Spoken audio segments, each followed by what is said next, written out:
is a woman? A woman is an adult female with almost always 2 X chromosomes. Brother man, You sound like you a sellout. sellout.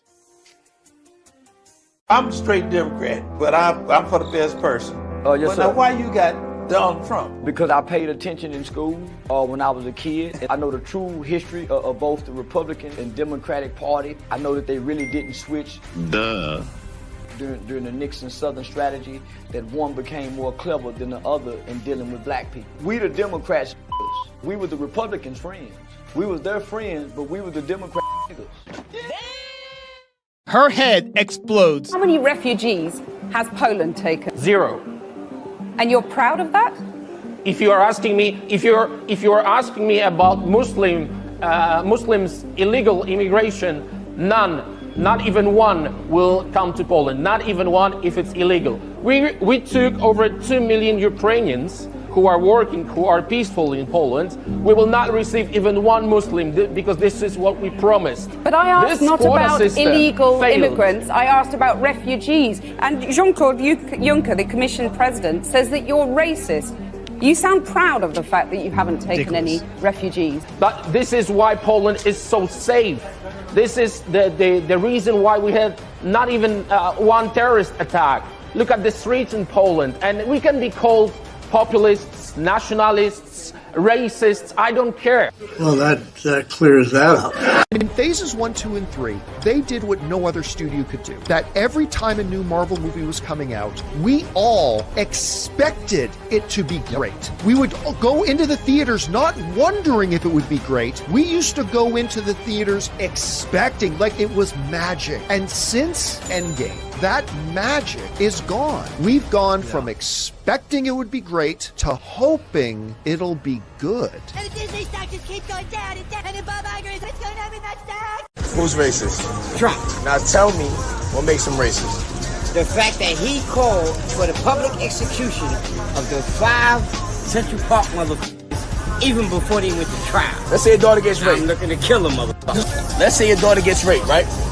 Now, I happen to be in the area because I was wilding, I was robbing people, harassing people. Your daughter gets raped, she's beat so bad that she can't even remember what happened. She can't even function. Police arrest me for being in the area, and I admit to doing that to your daughter, right? How would you feel? How would you feel? Answer the question. How would you feel? How would you feel? What did you say right before, just now, right before I let you finish? What you were saying? No, you said you want to kill a motherfucker. Right. Is that what you said? Right. Yo, if you admit to raping somebody, whether you did it or not, you should never admit it to. And the fact that you did is okay for me to feel like that. Now, you can say Trump is insensitive for not apologizing after finding out that they didn't rape. But at that moment, he had all right to feel like that. Just like you feel the same way.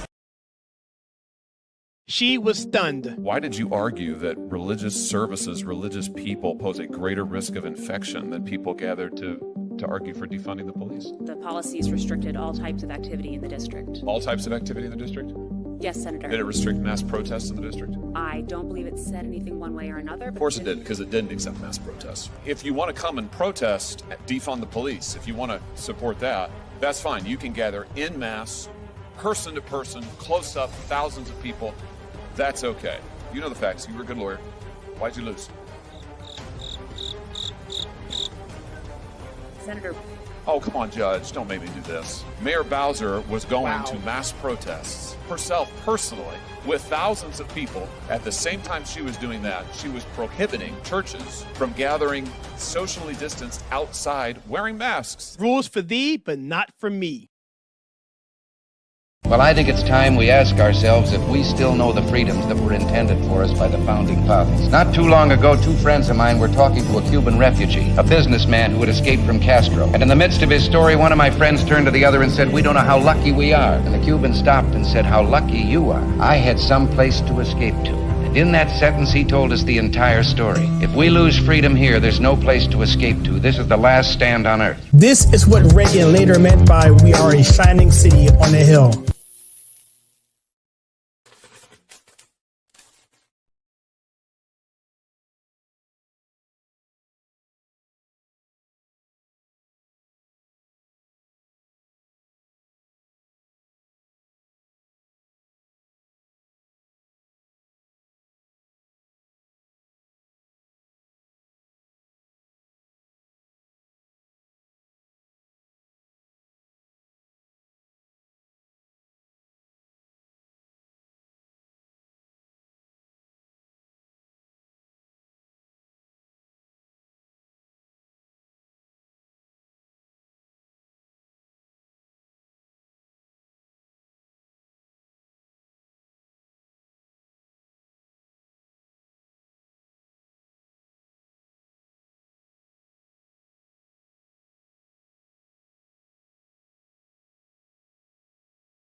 Nombre.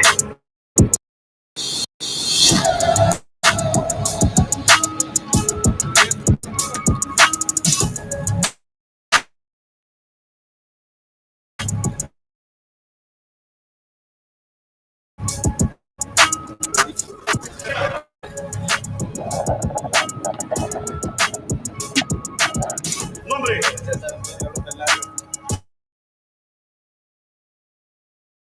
Nombre.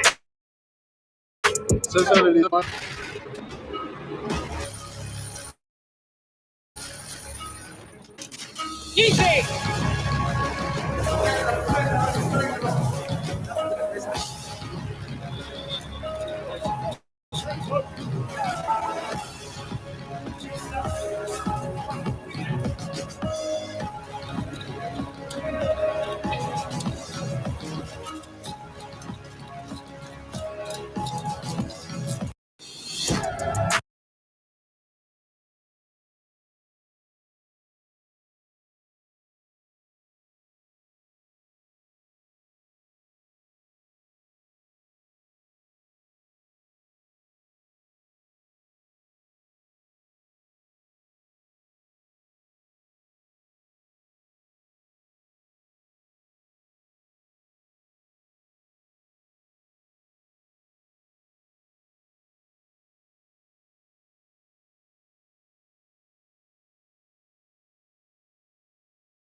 All right, that may work now. I was trying to get that thing to be unmuted for the longest time.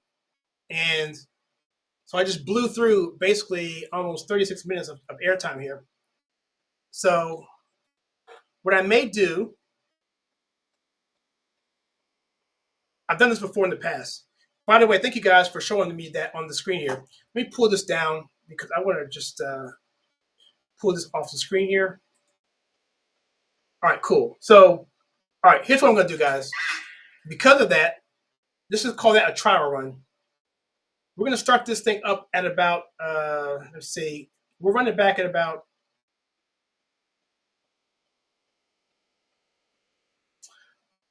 tell you what I'll do. I'll run the counter again, brand new, and I'll start the show over. So what's going to happen is people who are seeing this for the first time or seeing it live are going to know, okay, you messed up. That's fine. But this, and I said initially in the very beginning, is that I'm using a whole new software here. I'm using Rumble Studio and not StreamYard Studio. And things are a lot different here. And I see now that my microphone is on now, which is awesome. Which my camera was on, but our microphone wasn't. So what I'm going to do is I'm going to run the timer again for the 5-minute session. I'm going to start the whole thing over again and go through all the presentations again as if it was before, because otherwise I'm not going to be able to reuse this stuff ever again because the mute is wasted. I went through a whole segment. All right, so guys, here's what I'm going to do. Again, thank you, man and a half, for that. And thank you for that again. And I don't want to keep you guys up longer than you need to. I want to get this thing done by about 10:30, so I'm going to have to rush through some of this. But again, thank you guys. I'm going to play the intro again, and then we're going to start the show essentially over. So I'll be right back. What is a woman? A woman is a quantum oscillation amongst 10,000 fractal paradigms in a post-constructivist matrix. Yeah. What is a woman? Brother man, in the Nubian cosmos, a woman transcends amongst multifaceted kaleidoscopes amongst 10,000 ancestral vibrations. Yeah. What is a woman? Man, we all know what a woman is. A woman is a... What is a woman? A woman is an adult female with almost always 2 X chromosomes. Brother man, you a sellout. I'm a straight Democrat, but I'm for the best person. Oh, yes, but sir. Now, why you got Donald Trump? Because I paid attention in school when I was a kid. I know the true history of both the Republican and Democratic Party. I know that they really didn't switch. Duh. During the Nixon Southern strategy, that one became more clever than the other in dealing with black people. We the Democrats, we were the Republicans' friends. We was their friends, but we were the Democrats. Her head explodes. How many refugees has Poland taken? 0. And you're proud of that? If you are asking me, if you are asking me about Muslims illegal immigration, none. Not even one will come to Poland. Not even one if it's illegal. We took over 2 million Ukrainians who are working, who are peaceful in Poland. We will not receive even one Muslim because this is what we promised. But I asked not about illegal immigrants. I asked about refugees. And Jean-Claude Juncker, the Commission President, says that you're racist. You sound proud of the fact that you haven't taken any refugees. But this is why Poland is so safe. This is the reason why we had not even one terrorist attack. Look at the streets in Poland, and we can be called populists, nationalists, racists, I don't care.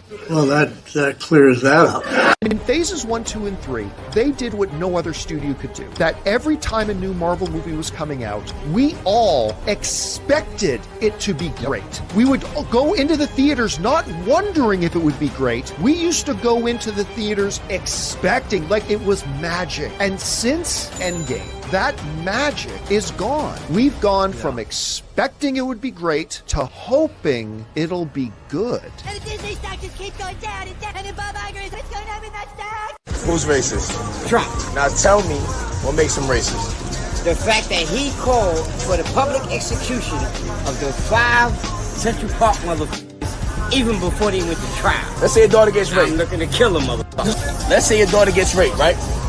Now, I happen to be in the area because I was wilding I was robbing people, harassing people. Your daughter gets raped. She's beat so bad that she can't even remember what happened. Can't even function. Police arrest me for being in the area, and I admit to doing that to your daughter, right?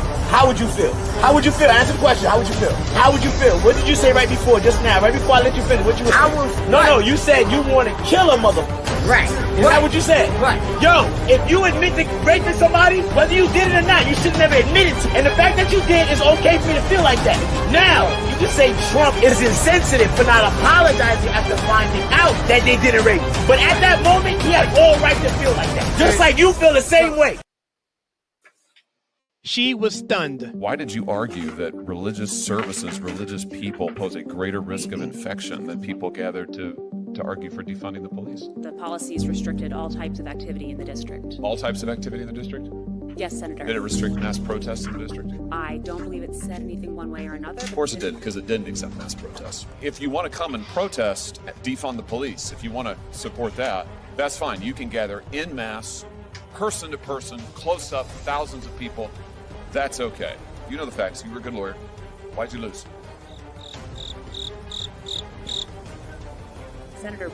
Oh, come on, Judge. Don't make me do this. Mayor Bowser was going to mass protests herself personally with thousands of people. At the same time she was doing that, she was prohibiting churches from gathering socially distanced outside wearing masks. Rules for thee, but not for me.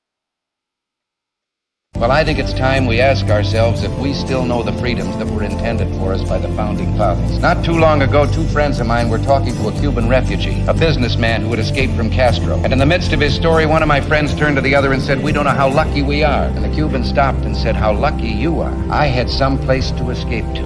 And in that sentence, he told us the entire story. If we lose freedom here, there's no place to escape to. This is the last stand on earth. This is what Reagan later meant by "we are a shining city on a hill."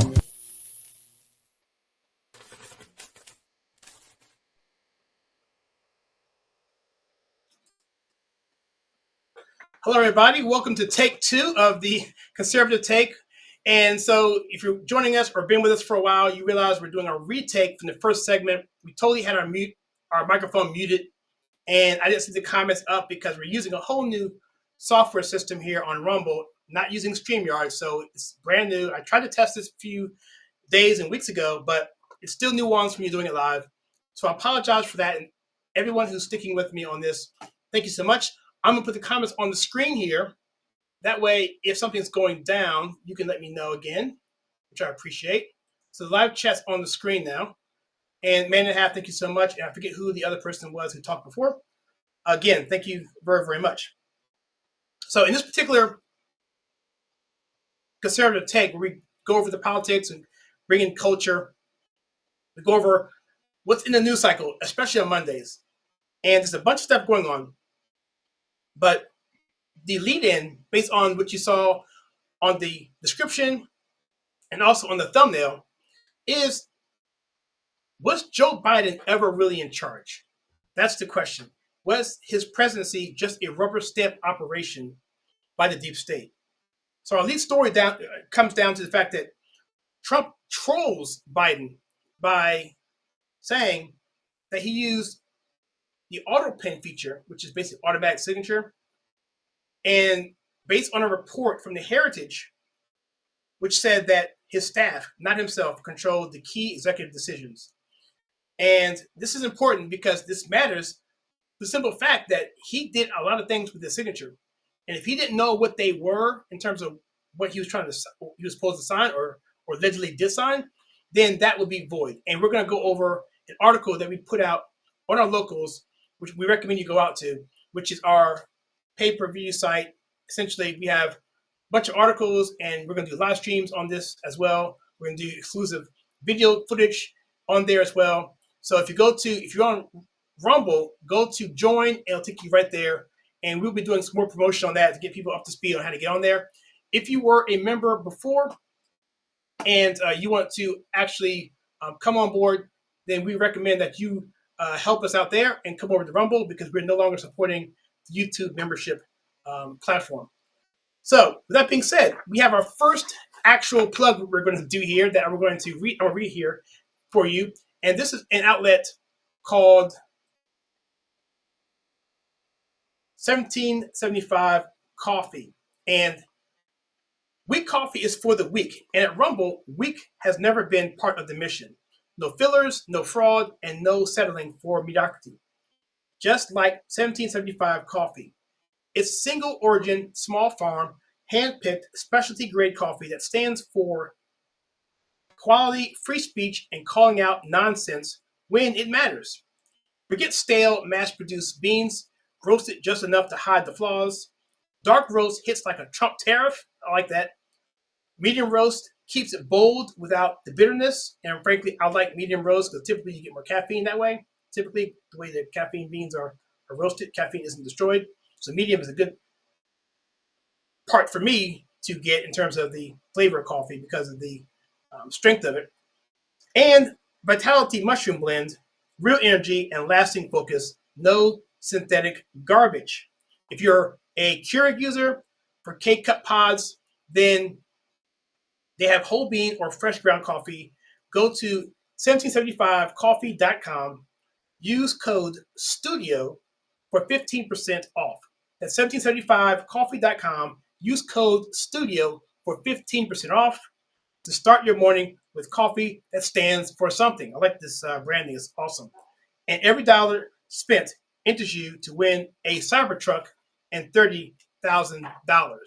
Awesome. So get your coffee there. It is awesome. All right, guys. So let's talk about this particular story here, which I'm going to bring up on the screen here. It's Joe Biden. And this is, of course, this is Hunter, but we'll talk about him in a second. But this is a shocking story. And this is what I was talking about before, where Trump was actually trolling Joe Biden. This whole meme here, I have to come down so you can see it. So it's got him, president number 75, and it has Biden with a auto-penned signature for 46, and of course the current picture for Trump there at number 47. And so this is an interesting situation, and this is a big deal for many different reasons. And some people will say, okay, well, he's actually doing this because he wants to, circumvent the law. He wants to try to go after his enemies, like he said that they accused him of doing. But I think there's a bigger reason than that. And let me share this story with you. This is an article put out today on our locals, and this particular article is. Well, this is different. This one here is essentially the United States and Throckmorton case of 1878. And this particular case, which has been pretty famous over the past few years because of the implications with past elections, aka election 2020. You know what happened there? But the point of this particular case, the U.S. versus Throckmorton, is the fact that the takeaway is that fraud vitulates everything, or fraud cancels everything. So no matter what happens, quote unquote, legally, if fraud was in play, then it nulls out any kind of document, execution, policy, whatever. It gets voided. And that was based on this case here. And this applies here. So let's take a look at Trump's actual statement, which is pretty powerful. And we're going to read that statement first, and then we're going to go through the introduction section and then the closing argument. And you can read the rest for yourself. There's a lot of case law in here. There's a lot of U.S. codes and a couple of Supreme Court decisions. But the gist of it is that if he didn't know he did it, then it's not valid. So Trump says this: the, quote, pardons, unquote, that Sleepy Joe Biden gave to the unselect committee of political thugs and many others are hereby declared void, vacant, and of no further force or effect because of the fact that they were done by Autopen. In other words, Joe Biden did not sign them, but more importantly, he did not know anything about them. The necessary pardoning documents were not explained to or approved by Biden. He knew nothing about them, and the people that did may have committed a crime. Therefore, those on the unselect committee, that's the J6 committee, who was very partisan, they didn't allow testimony on both sides. It was just a total banana republic court, a kangaroo court, ridiculous,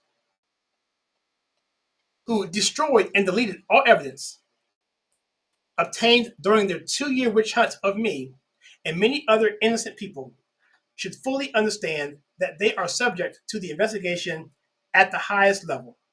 The fact is, they were probably responsible for the documents that were signed on their behalf without the knowledge or consent of the worst president in the history of our country, crooked Joe Biden.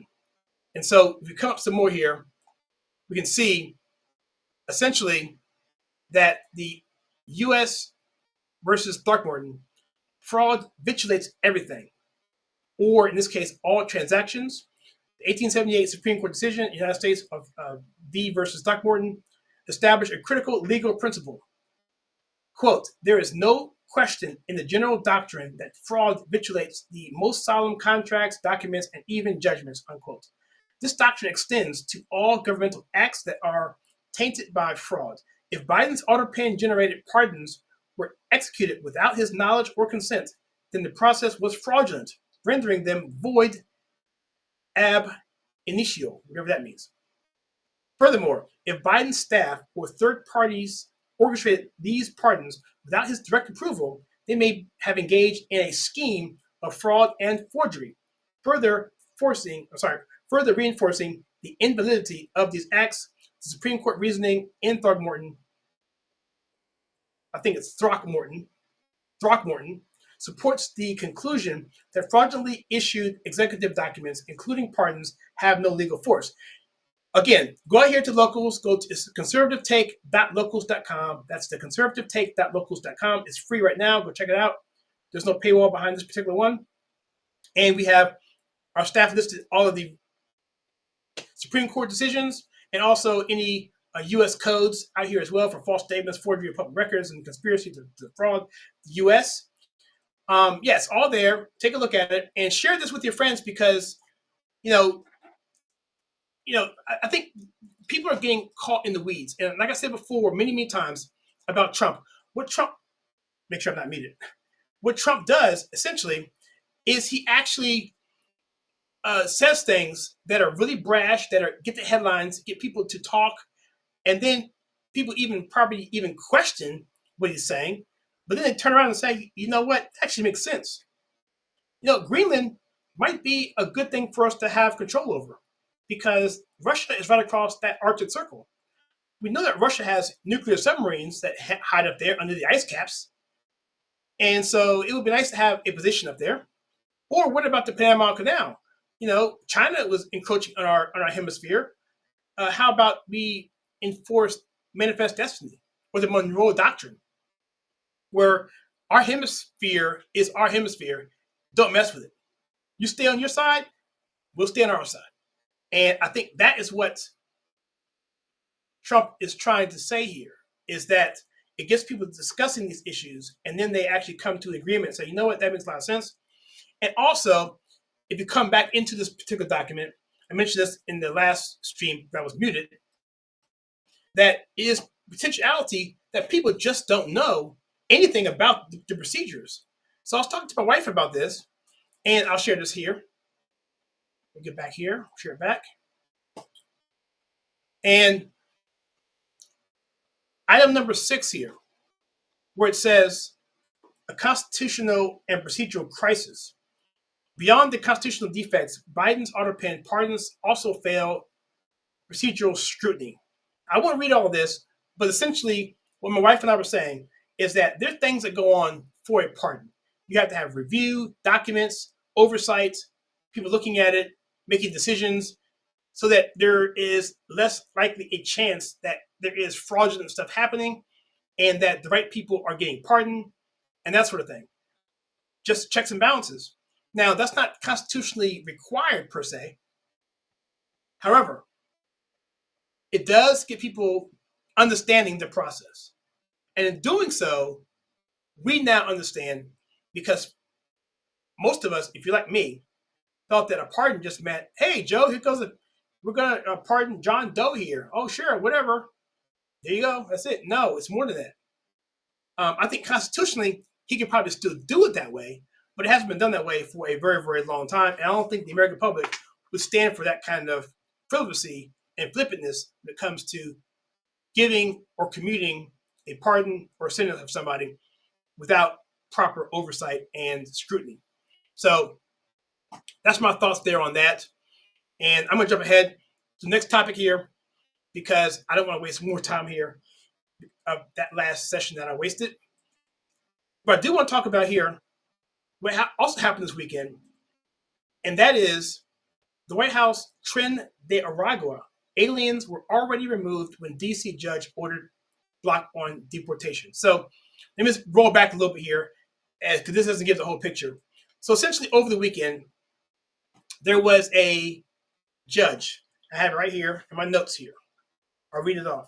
So federal judge James Boasberg tried to block Trump from deporting this gang called Tren de Aragua, or TDA, and MS-13 gang members, hundreds of these people.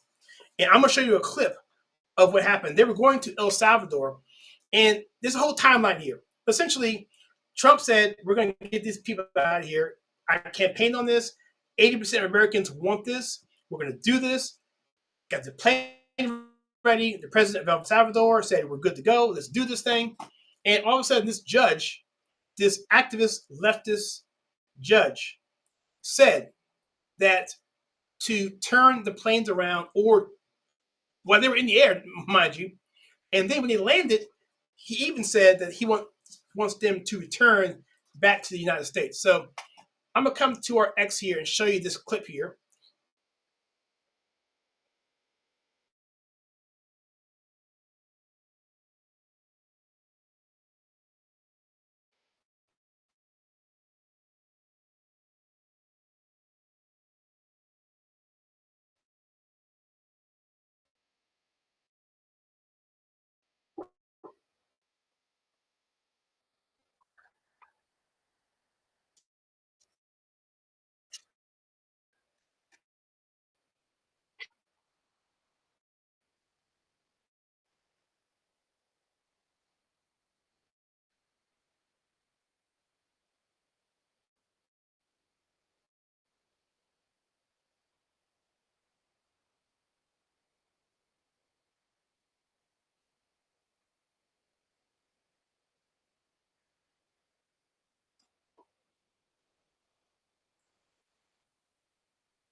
Well, that's pretty powerful stuff right there. So this was done like a movie. It's really crazy. I mean, Democrats are losing their minds over this. And, let that sink in. That's what's actually happening here in our country. That these people who committed dastardly crimes in our country, murders, and worse crimes here, and yet this activist judge, an Obama-appointed judge, says he wants to keep them here, and give them asylum. I think it's absolutely ridiculous. Just as a aside, this weekend, Apple Maps updated the name of their wildlife refuge honoring Jocelyn Lungray. There's a wildlife refuge down, I believe it's looks like Louisiana. And she was murdered by illegal immigrants from Venezuela. Her body was discovered under a bridge in Texas. Horrible situation.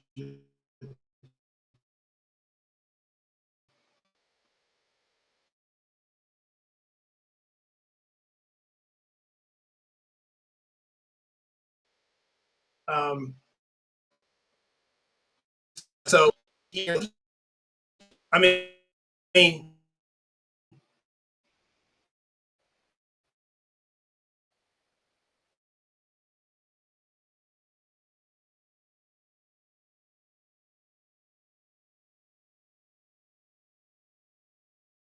see if I can find some clips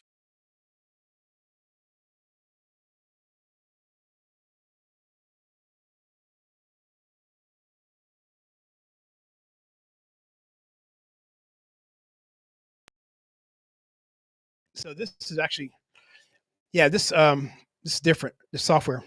So the president of El Salvador actually said, so it's too late. Don't you're not going to be able to get them back.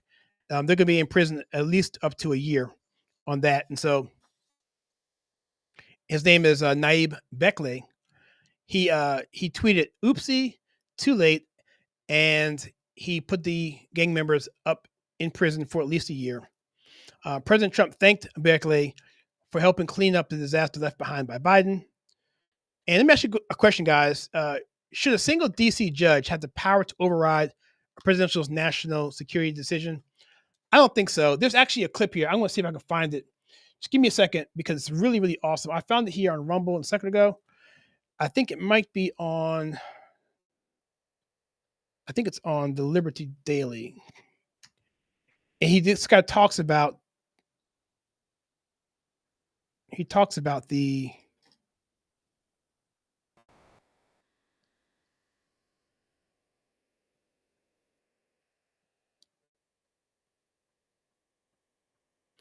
I wish I had saved that off because here it is. I found it. All right, so let's check this out. Check this out.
Andrew Jackson, the 7th president of the United States, when the Cherokee Nation sued the United States government for the extradition of them, well, actually the execution of West, which a case in which they won. They're going to move the Americans from east to the west, and they sued, went to the Supreme Court, they won. Andrew Jackson, who didn't care, essentially said, talking to, I think, Tani, which was the Chief Justice, saying, you made your ruling, now enforce it. And it goes into what Cernovich says here, or Cernovich says, in terms of he said equal government. I don't agree with that. That's what I think. The Founding Fathers did not intend for the judicial branch of the U.S. government to be an equal part of that power system. A powerful part, but not equal. And nor is the president, but the president is more powerful than the judicial branch, who is, by the way, the president's over the executive branch. So he's more powerful than the judicial branch. The founders expected that the Congress, the upper and lower Senate and House be the most powerful branch because they answer directly to the people because they're elected directly from the population. And that's what he was saying here as well. That the check comes in where Congress impeaches the president. The judicial branch doesn't have any say on the executive branch other than ruling an opinion. I mean, and the president can say, well, duly noted, but he can move on. But we're in such a partisan media days that what Trump does, the media just freaks out. And because people don't understand the Constitution, they make it a country, because I mentioned this before, how for generations now. All right. Sorry, that came in my ear. Sorry. That as our education system has taught us for decades and decades and decades, that we are not a country that is educating our kids and our citizens to be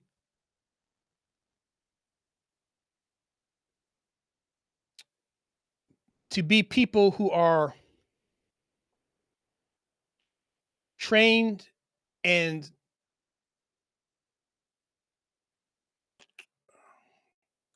what's the word I'm looking for, guys?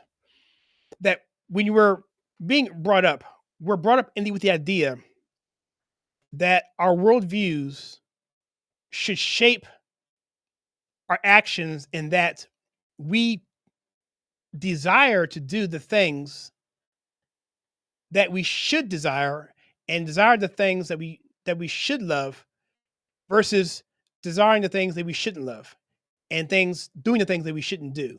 In other words, there is an enlightenment period where people are coming up in a way where the worldview is to improve, to do things that are better, to not choose to do things that are bad. We're going to raise a godly-minded people who are going to explore the things in life that we should explore, that are meaningful, that are uplifting, that are loving, that are kind,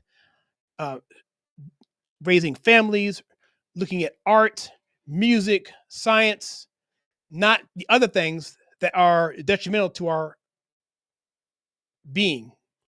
And we want to raise people who want to desire to do the best things in life. That changed when the education system became under the federal government, particularly with the 76 Department of Education, where we jettisoned that whole notion, that whole idea that we're going to better ourselves and read things that are good for us, that benefit us, that make us better as people.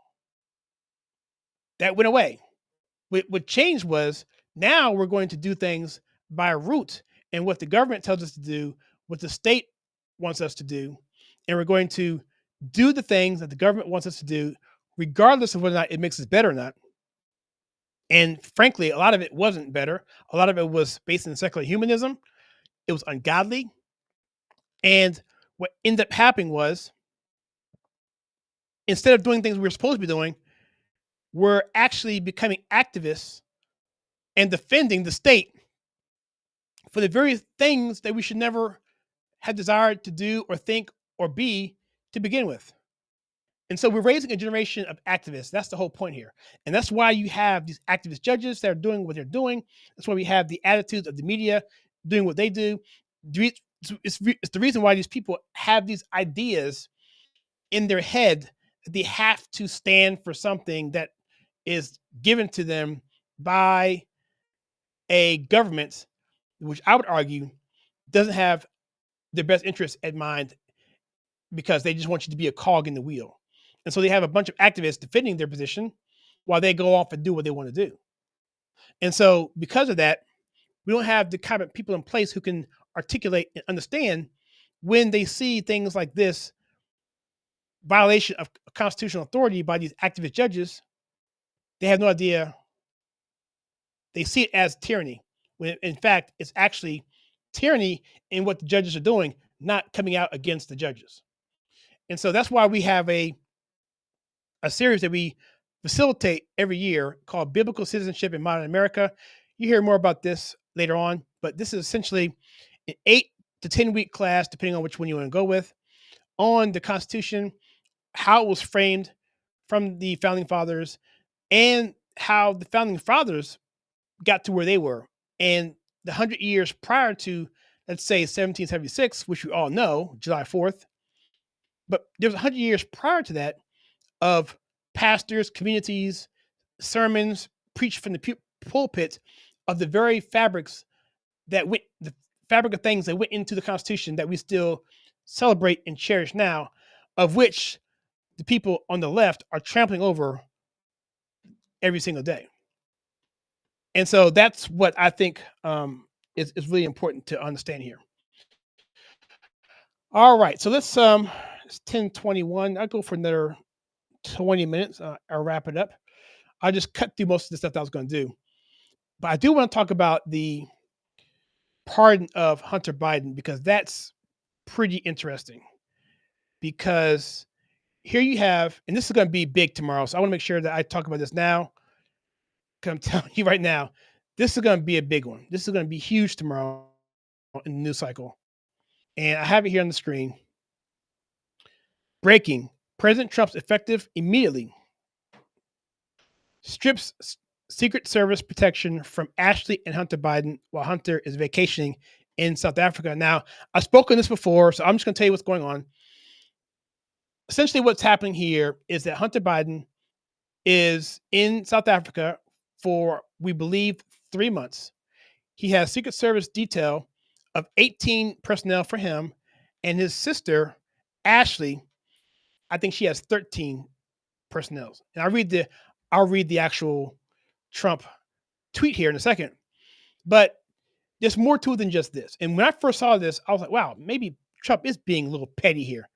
But it's way more than this.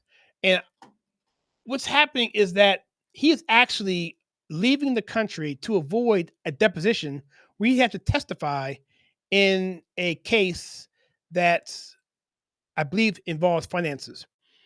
So let's read this particular True Social. Hunter Biden has Secret Service protection for an extended period of time, all paid for by the U.S. taxpayer. There are as many as 18 people on this detail, which is ridiculous. He is currently vacationing in all places, South Africa, where the human rights of people has been strenuously questioned. Because of this, South Africa has been taken off our list of countries receiving economic and financial assistance. Please be advised that effective immediately, Hunter Biden will no longer be receiving Secret Service protection. Likewise, Ashley Biden, who has 13 agents, will be taken off the list. So essentially, he was scheduled to be deposed by Ziegler on March 10th, and he was going to get grilled. And Ziegler's lawyers have since speculated that Hunter was exaggerating the urgency of the financial problems, that he may have wanted to drop the case because he couldn't make the deposition since he might be taking a 3-month trip to South Africa, the native country of his wife, Melissa Cohen. Now, who is Ziegler? Ziegler is, does it say here? I mentioned that before. I want to know who that is.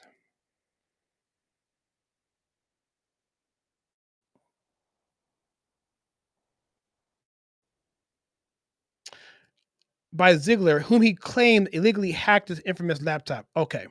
So that's who Ziegler is. Ziegler, so he's getting away from that. So I think the key takeaway here is essentially that Trump is saying, look, if you're going to go to a country that is taken off of our financial assistance program and have 18 for you and 13 for your sister, which he says is preposterous, which I have no frame of reference, but I would like to know how many Secret Service did Trump have on his detail when he was in Pennsylvania. I'm just curious about that. I'm sure it's probably less than that. And so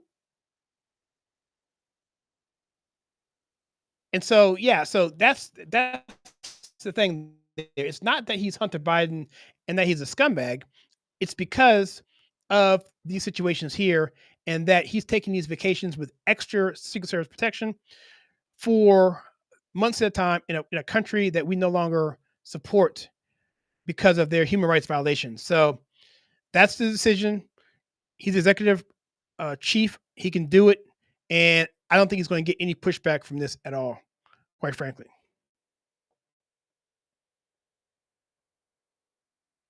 So Laura Loomer has this here, some pictures of the detail.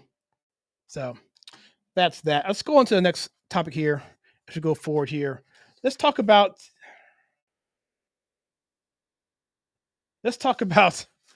Fani Willis. So Fani Willis, if you don't know who she is, she was the prosecutor in Atlanta. This woman was having an affair with her lead prosecutor, and it's just a mess. She ended up being taken off the case, but this is the whole thing dealing with Trump calling the governor and telling him, investigate these irregularities that's happening. And, people don't realize these conversations are recorded. It's not secret. It was just a trumped up case. But Fani Willis, she's the DA down there. And she headed up the 2020 election case against President Trump until she was disqualified, and now she has to pay over $54,000 for violating Georgia's open records laws in regard to the case. According to Fox News, Fulton County Superior Court Judge Rachel Krause on Friday ordered her to pay $54,264 in attorney's fees and litigation costs. Krause said that Willis, quote, intentionally, unquote, failed to provide records requested by Ashley Merchant, the attorney who filed the motion to disqualify Willis from prosecuting Trump. Krause's ruling was formalized on Friday. Nathan Wade was the guy who was her lover. It was just so cruddy all around. And so that's something that's pretty interesting. And I just know that's just got to stick in her side there. The whole thing is just ridiculous. And all the cases against Trump, all that lawfare that we saw are just crumbling before our very eyes. And I can't be happier about it.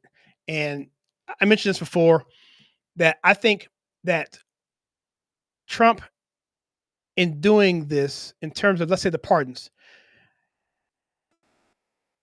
he's doing it for several reasons. One, I think he's doing it for the reason I mentioned before about people understanding the process of pardons and what that entails.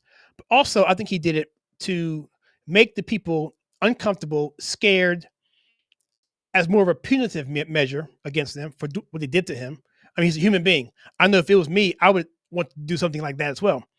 But I think the biggest reason is for them to actually, as they're scared, to make moves either in the press, lawyering up, or doing something that will expose them further to more justice. Because if they're scared, they may be looking to, turn evidence, pitch deals, make bargains, because they really don't know. And if Trump is coming out of it this hard, they can't, if I was like, let's say I was like anyone on the J6 committee, and I know that I did something improper in violation, like delete evidence, then I don't have the protection of Joe Biden to save me. Now, I can hedge and say, well, Trump is bluffing, or the courts will step in, or blah, blah, blah, blah. But I'm not going to be happy about this. I'm going to be a little nervous. And if I'm talked to by somebody to say, hey, we know you probably are involved, but we're really not looking for you. Would you mind, letting us know who the people are, testify, and especially the ones that aren't on the pardon. I'm pretty sure there's many other people that aren't on the pardon. But even if they are on the pardon, would you be willing to testify? And that could really make a difference in terms of getting justice on this particular thing. I mean, look at Fauci, for instance. I mean, I think he was pardoned too, I believe, Liz Cheney. And so, yeah, it's going to make them really uncomfortable. And if nothing else, it's going to make them feel like they're looking over their shoulder for the next 4 years and maybe beyond, especially if JD Vance gets in. So that was my take there. And so let's just talk about a little bit about the Democrats now, because just to get to the last segment here, there is a problem with them right now, and that is going to be with their polling numbers. I mean, we talk about this almost every single show that we do, but right now, this is from the Liberty Daily. They're just having a hard time. Their polls right now came out. CNN and NBC on Sunday showed the Democrat Party at an all-time low in popularity with their voters. Take a look at this. Look at this clip here. Why are Democrats full of despair? I have to say, we're Democratic Party favorably. CNN SRS, look at this, 29%.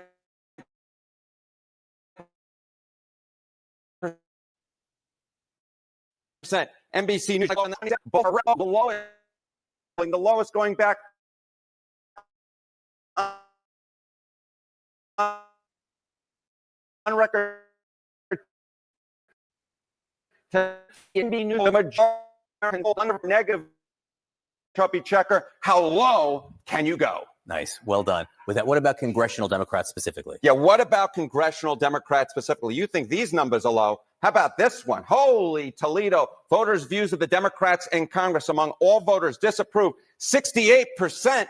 And look at the approved number, just 21%, even lower than the Democratic Party at large. This is the lowest on record for Democrats.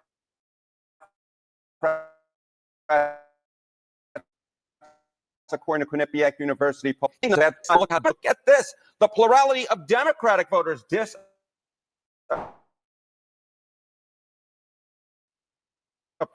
of Democrats in Congress. 40. Horrible. Oh, my goodness gracious. You just can't get worse than these. Democrats have turned on Democrats and Connie. What do they want to be seeing these votes? What is going on? I'll tell you what's going on. They don't look what's coming out of those Democrats and Congress doing tool to oppose Donald Trump should stay principled, even if it means nothing gets done in Washington, D.C. 65%. And this 65% is such a difference from where we were in 2017 at this point, when just 33% of Democrats say they should stay principled, compared to 59% who said they want to compromise. Democrats do not want compromise at this point. They want a fighter. They want to go into the ring like Muhammad Ali did against Sonny Liston. They want to take down the Republicans. They do not want compromise. They would more like backstage and fight. And right now they feel like their leaders in Congress are simply not doing so. And that is why their approval rating for congressional Democrats is at an all-time low, even among Democrats with more disapproving than approving. Yeah, it seems that the Senate Democrats, some of them are banking on the idea that there is still a political middle, as it were. We will see. We will see. We will see if there's a political middle moving forward, whether or not there are any repercussions come 2026, because I bet there may be some coming. Harry, thank you. Thank you, my friend. All right, guys. So, first of all, I think this was a load of a load. I don't think now he can be as aggressive as he wants on this. He can be, they want to find the middle. They got to do this. They got to do this. They got to do this. Well, I don't think that they can. And, they are in a rock and hard place. And one thing CNN will not tell you, that sounds good. All what they're saying sounds really, really good. But you know what? They're really full of it. They don't have anywhere to go. Look, the Democrats are not dumb. As much as you think that I am being funny here, no, they're not stupid people. They're actually very smart. The problem is that they've compromised themselves so much that they're forced to look stupid. What Schumer did by doing that so-called agreement. He did the right thing on that. Number one, he didn't have a choice. He was in a rock and a hard place. He had to do it. I don't think he executed it very well, but he had to come out and say, let's keep the government open. For the reasons I mentioned before. That, I don't want to get into all of it here, but it's because, to keep the government closed, they would literally have to admit that they don't mean anything, that they don't matter, because the Office of Business Management, which is run by a guy named Voigt, would take over. He's a Trump appointee. He was on the Heritage Foundation during Project 2025. He helped co-author it. He wants a Christian worldview establishment in terms of way we go with our government, education, and all these things. And he would have been in charge of determining what's essential and what's non-essential. They didn't want that. And I'm pretty sure as the people would have blamed the shutdown on the Democrats. So they really couldn't do much about it. So here you have an article we did. If I can find this here. 5 reasons why, and this is kind of what they're talking about here. This is the 5 reasons why the Democrat Party rebrand will fail. Again, if you go out to our locals, this is out there. Go to theconservativetake.locals.com. It's right here. It's from March 14th. This is Friday. And the reasons are pretty much the Marxist wing won't surrender their decades of work. They've been doing this for a long time. They're not going to give up. The 20% of the party that's totally leftist, wacko, Marxist, communists are not going to give up. They're going to stay on board. So that 20% losing that would mean election disaster. They're going to lose elections big time, and they know that. And the reason would be wokeness shielded their ideas. Without it, they can't compete. So even if you keep them on board, you can't defend these positions. How can you go out against Trump when your 20% of your issues are anti-America? I'm sorry. Yeah, the issues that you're pulling for, only 20% of the people are supporting you. So how are you going to take a 20% issue and push it before an 80% public? You can't do it, especially if you don't have a media that's complicit behind it, because Trump is cutting through all that. And you have Twitter and X and all that stuff, True Social and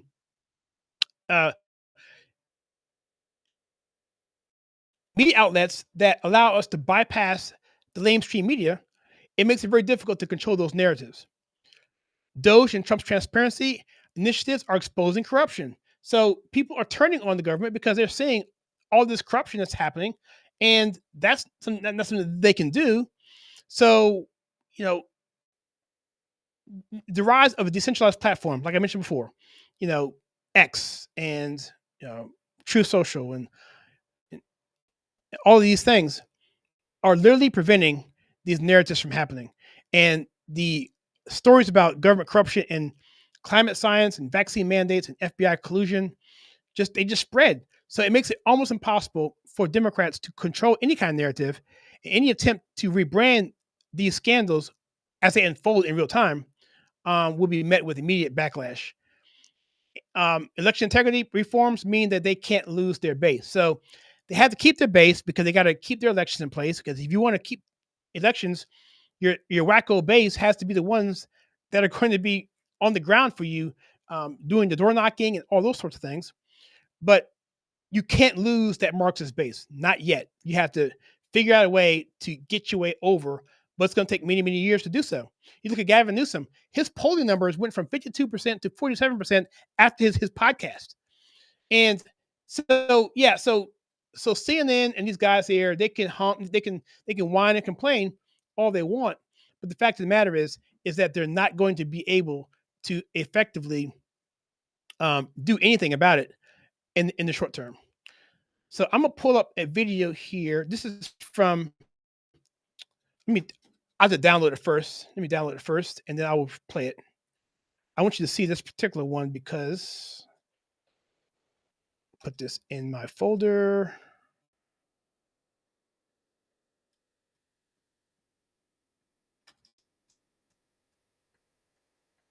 This is Reince Priebus. He used to be the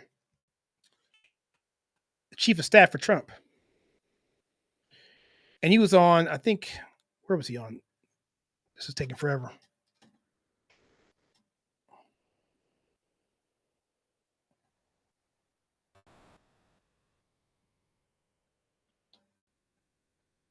My PC locked up here. Give me a second.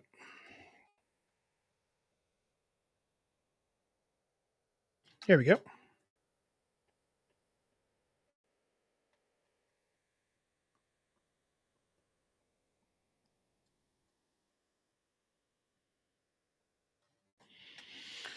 All right. While it's doing this, I'll keep talking.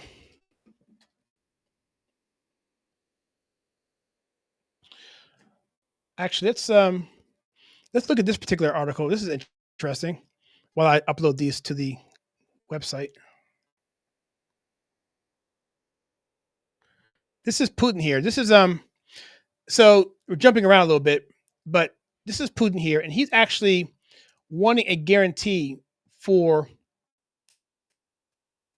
us having some sort of peace deal with Ukraine. And what he wants essentially is he wants a guarantee that there would be no NATO, that the UK will be barred from NATO before accepting any kind of peace. And that is something that Trump had said from the very beginning, that he knew for a fact that was going to be a position that Russia will not budge on.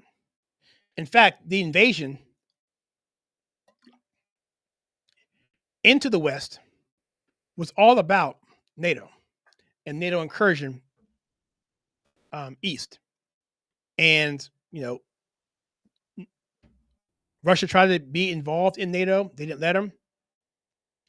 And you saw more and more incursions from NATO going toward Russia.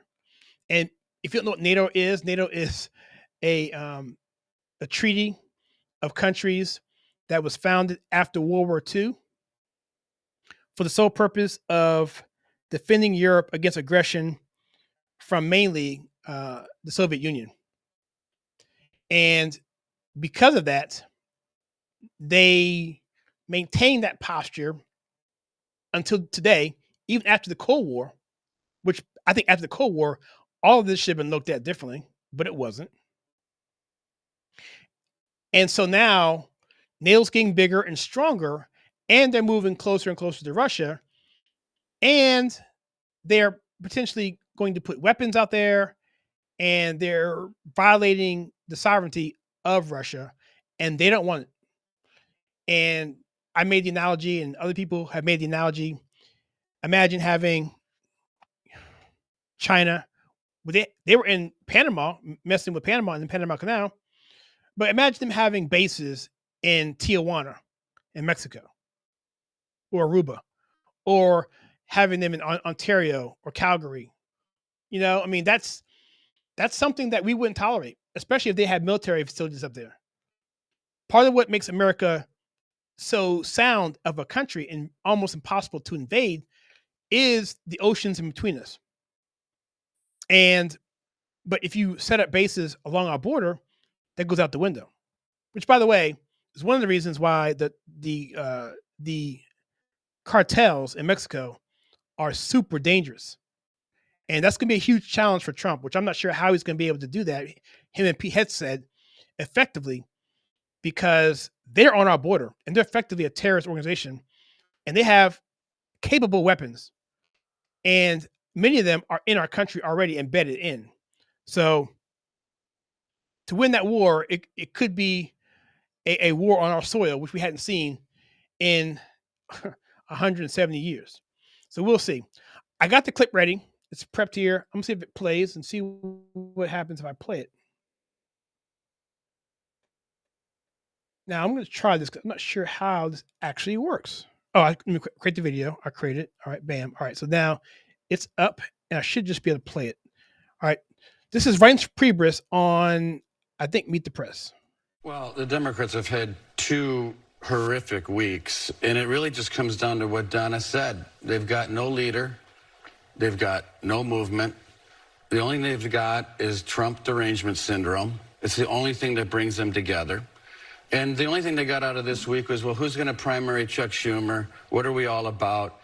AOC and Bernie Sanders are the only people in their entire party that can get a crowd of over 20 to show up. So the only thing they are, I mean, they're afraid of Trump. Trump owns them. And it was a total slam dunk for the Republican Party. Wow. So that's Reince Priebus. He's awesome. He thinks from Wisconsin, I believe. He helped Trump win Wisconsin in 2016. And I think in return for that, Trump made him his chief of staff. But he's still pretty much establishment. So this time around, Trump has people that he trusts, like Susie Wiles. And I think she's doing a really good job. And let me also say something else here. Just a bunch of stuff going on here. Supposedly today, later on, well, now it's 10:46, but tomorrow afternoon, supposedly, they will have the release of the JFK files, which hopefully will tell us some things. I'm not holding my breath on that. I don't know about you guys, if you guys are holding your breath on that either, but I certainly am not. Let me come here. Let me share this tab. I'm getting the hang of this, guys, on this Rumble. It's just as, I mean, it's not quite as robust right now as StreamYard, but it does enough. And I haven't broken down at all. The software hasn't broken down because before, if I did this much stuff, my system would have crashed already. And as you've seen other things too, that's happened. So far, so good. If you guys have experienced anything on here, let me know in the chat. And other than the muted microphone, let me know. So here it is here. President Trump says JFK files will be released Tuesday. What else can we talk about here? Fani Willis ordered to pay $54,000. Covered that. All right, let me go to Truth Social real quickly and see if there's anything there I can talk about and not wrap this session up.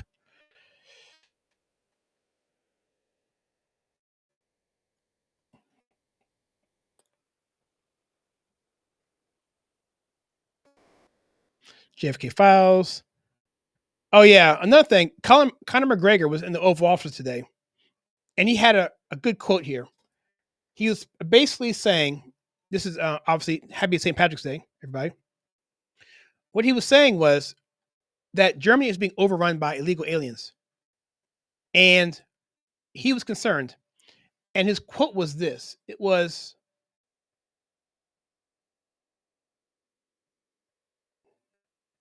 he said, and the 40 million Irish Americans, as I said, need to hear this. And he was saying is how illegal aliens are destroying the country, Ireland. Because if not, there will be no place to come home and visit. He said that at the press secretary today. And it was pretty moving because what he's saying is there's small towns and villages that are being overrun by illegals. And it's changing the culture. And he didn't say much more than that, but he's basically saying it's no longer the country that it was. The value systems, I'm imagining he was saying, are no longer there. It's a whole different, potentially, way of life. And he wants us to do something about it, or for them to do something about it, because there's no accountability, he said, and nothing's being done. And to me, that rings really, really close to what we're experiencing here in this country and what we're trying to fix. But now we have these judges who are coming out and saying that Trump can't do his job. And I think that's going to lose eventually. There was an article with Newt Gingrich. I want to find that and talk about that, but I don't have it here in front of me. But he was basically saying that Newt Gingrich was saying the previous Speaker of the House back in 1994, he said that this is basically all the left has now. And they're clinging on anything that they can cling on. And their judges, it's like their last thing they can do. And if we can defeat this, I think we're going to have a much more smooth 4 years of Trump, because the judges are the ones that are preventing the progress. And I don't think the people are going to put up with that at all. All right. Oh, one more thing. There's a bunch of stuff going on here. So this is also a day where this past weekend where Elon Musk and SpaceX, after Joe Biden basically abandoned these astronauts, 2 Americans, because they were stranded on the space station for whatever reason, they couldn't get them back. But Elon Musk has SpaceX, could get them back, but Biden didn't want Elon Musk to get any kind of publicity because it's before the election, because he was helping Trump. And so he basically left these Americans up there as political prisoners, in effect, left them stranded. And so they were docked this weekend with the SpaceX craft, and I believe they're coming back on Wednesday. So let's be in prayer for that. It's not over yet. They're halfway there. Just got to get them home, and then we can celebrate. But the thing is, the media is not talking about this at all. So the astronauts did a quick take here, and here it is. We're coming back before long, so don't make all those plans without me. We'll be back before too long. I can tell you at the outset, all of us have the utmost respect for Mr. Musk, and obviously respect and admiration for our President of the United States, Donald Trump. We appreciate what they do for us, for human spaceflight, for our nation. And we're thankful. Yeah, he's going to get blowback for that. That same judge I talked to you about before, where's this guy at? His name is, I want to get his name right, so I want to call him out. Judge's name is James Boasberg. This Justice or Judge, whatever his name is, Boasberg, is the same judge who sent 70 Trump supporters to prison on false 1512C charges, which was later overturned by the Supreme Court. So this guy is obviously an activist judge. Let's take a look at this clip here. This is from CNN. This is a poll that came out this weekend as well. Check this out, or last week. A brand new exclusive CNN poll that paints a brutal reality for Democrats as they struggle to mount a youth President Trump. Tables of credit and are ever for Democrats in CNN polling going back more than 30 years. As you can see, the party's numbers dropping a staggering 20 points in just 4 years. The CNN SRSR's poll also found 57% of Democrats and Democratic-leaning voters are more interested in seeing their party leaders stop the GOP agenda, compared to 42% who are more interested in cutting bipartisan deals. It is a big shift from where the party stood at the start of Trump's first term in 2017. All right, so we'll end it here, but I do want to say some polling numbers that I mentioned before in a past broadcast on Monday of last week. I said and this is from the CNN approval poll from the joint session of Congress speech that Trump had. Mind you, only 51% of the viewers who watched that speech 2 weeks ago considered themselves Republicans. The rest were independents and Democrat. That's pretty big. All right, so listen to this. All these are the issues that Trump stands for.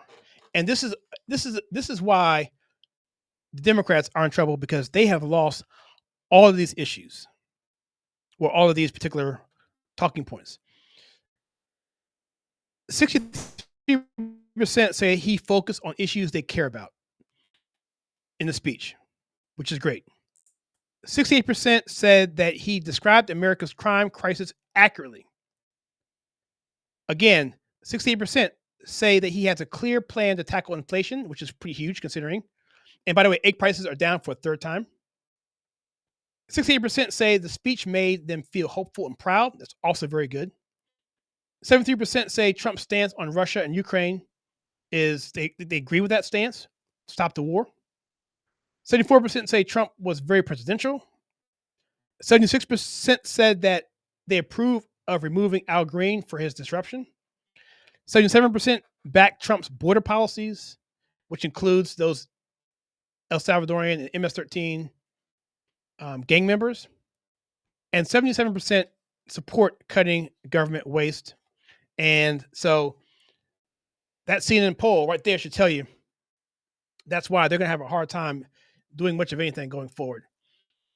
So, all right, guys. So it's been a sort of a rough live stream, but I think we broke in there. I think we do it more and more. I'll just keep hitting play, guys. Keep hitting record, and this will get pretty seamless after a while.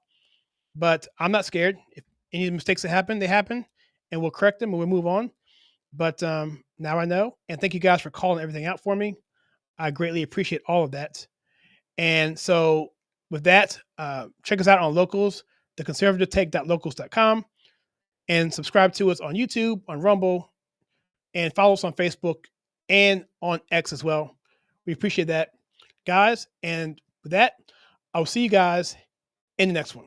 God bless.